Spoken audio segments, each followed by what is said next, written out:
This skyscraper stood empty for almost a decade, on purpose, during a housing crisis in the centre of London. This is Centrepoint, an iconic skyscraper and brutalist landmark towering over the buildings around it. Located on top of Tottenham Court Road Station, this is prime real estate, but for years it was considered by many a concrete middle finger to the rest of the city. This is a wild and kind of dystopian story about the rich versus the rest. In the 1960s, the junction between Tottenham Court Road and Oxford Street was already busy, so the council came up with a plan for a new, expanded junction, but due to restrictions on spending at the time, the council couldn't afford to buy the land. Enter property developer Harry Hyams.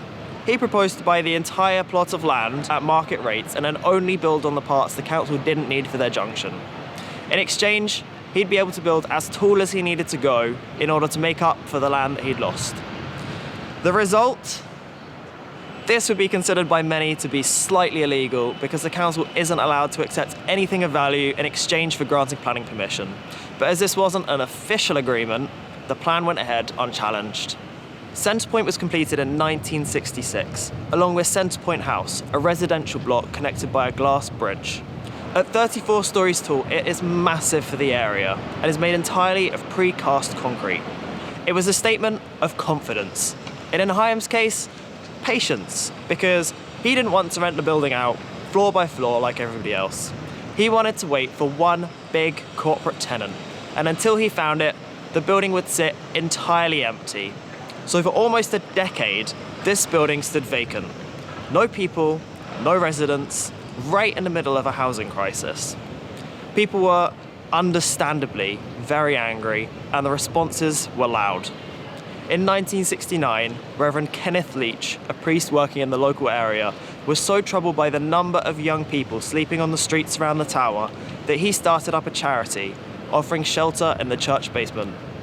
He called it Centrepoint, a deliberate dig at the tower, a small act of rebellion that's turned into one of the UK's biggest youth homeless charities. By 1972, the complex was still empty, so Camden Council tried to compulsory purchase 36 empty flats in Centrepoint House. Prime Minister Harold Wilson was allegedly so frustrated that he threatened to nationalise the entire tower. In 1974, two squatters' rights activists, dressed as security guards, marched into the building and occupied it, along with 100 protesters. They barricaded the doors, fights broke out, 18 people were arrested, and 8 people, 7 of them policemen, were injured. Their message was simple: if Centrepoint was going to be empty, we are going to occupy it. And they did. Only for a weekend, but it made national headlines and helped change laws. It forced the government to close a loophole that allowed developers to leave buildings empty to avoid paying tax.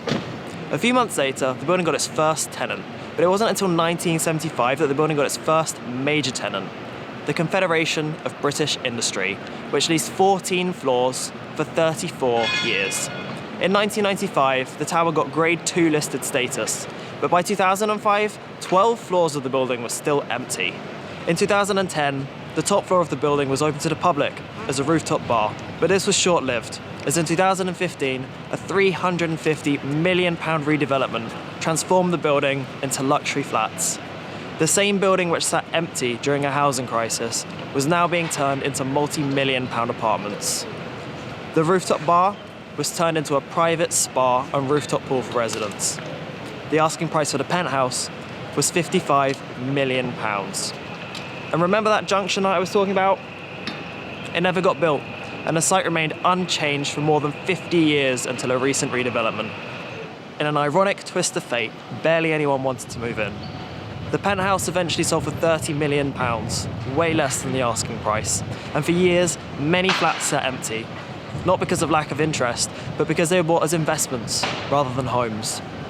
These flats became assets to hold and not places to live. So, same building, same city, same story. A tower full of promise and still relatively empty. This isn't just a story about a skyscraper. This is a story about who gets to live in a city and who the city is really for.